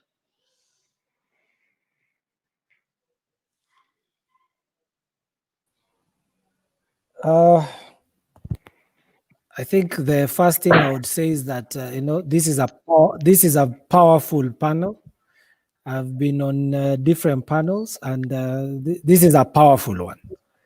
And this conversation should continue, because this masterclass has only touched very lightly. We haven't really gotten to the meat of it. It's very light. So that would be my number one. For filmmakers, for the producers, there's opportunity. There's still opportunity to make money. The ones who are in production now, the ones who have already produced, it's just getting to understand where you are working, the environment that you're working in, get to understand it much better. The information is there. If you seek it, you will find it, but the money is there. Just to answer a question from someone called Emisa, where did you go to film school? I went to Kenya Institute of Mass Communication Film School. This was way back in the 90s. Thank you. Trishna?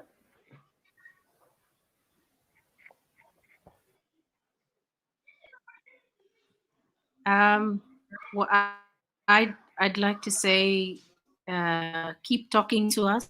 We need to keep engaging in such panels, in such discussions, because we are learning a lot. We are also building a lot of contacts. We are all getting together to solve the time immemorial problem and challenge that filmmakers are facing. I think it's also perhaps important that as key industry players, we work closely together and see how that these different windows um, and platforms we can try and streamline in terms of rights for the filmmakers. So it might become easier for them to be able to approach any one of us, and we may be able to come up with a better solution for them by putting in contact with the other players and making sure that the ecosystem is actually exploited as we talk about in theory, and actually making it practical. So keep the conversations going, and I think we will get there. Sarge?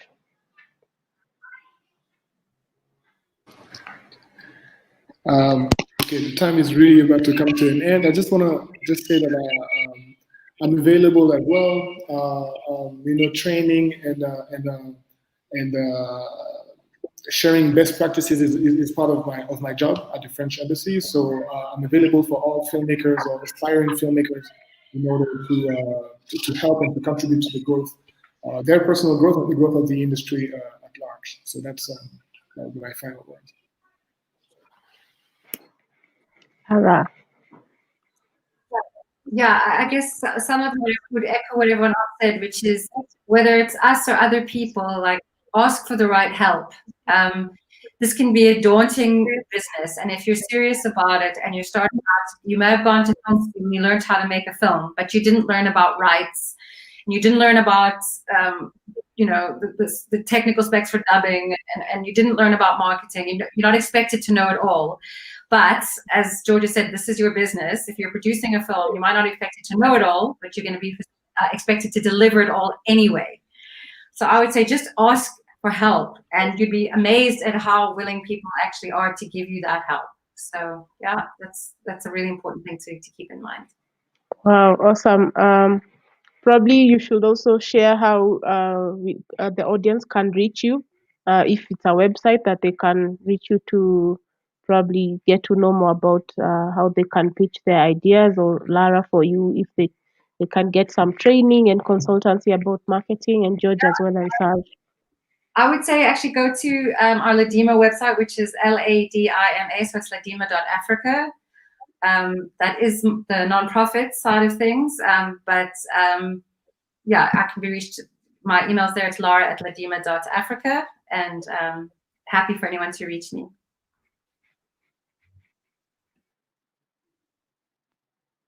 I'm always available. I've done it over the years, speaking at schools, at universities, wherever I'm invited. I've given advice, I've been called, and you can reach me. Email is very simple, just george.kimani@gmail.com. That one straight to my phone. It's the most open one, and always willing to talk and to share the little that I know. Trishna? Hi. For the Kenyans, I guess they have our access. I have on the private chat shared a little bit of information. But if you'd like to reach us or reach me, my email address is Trushna, that's TRUSHNA at crimsonmultimedia.com. Do write to me and share your contacts, and would be happy to engage and see how we can help. Saj? Okay, I have a very long email address, so I don't think it will be helpful here. But there's a website that is easier. It's friendsinkenya.com, I think. Friendsinkenya.com. So you can just get onto that, and then you will see the section about film and media, and then that would be the easiest way to reach out. Yeah. Wow. Thank you so much, Trushna, George, Saj, and Lara, for your time and sharing your knowledge and wisdom. I think we should do more of these sessions. Just as George said, we just touched a little bit of it, but it's good that it sparked a conversation online, and also you've left us with a lot to go ponder and work on as creatives. And I appreciate your time, and I appreciate you sharing your knowledge. And thank you so much. I'll hand it over back to Dr. Zippy, who's the festival director of Lipff. Zippy, to you.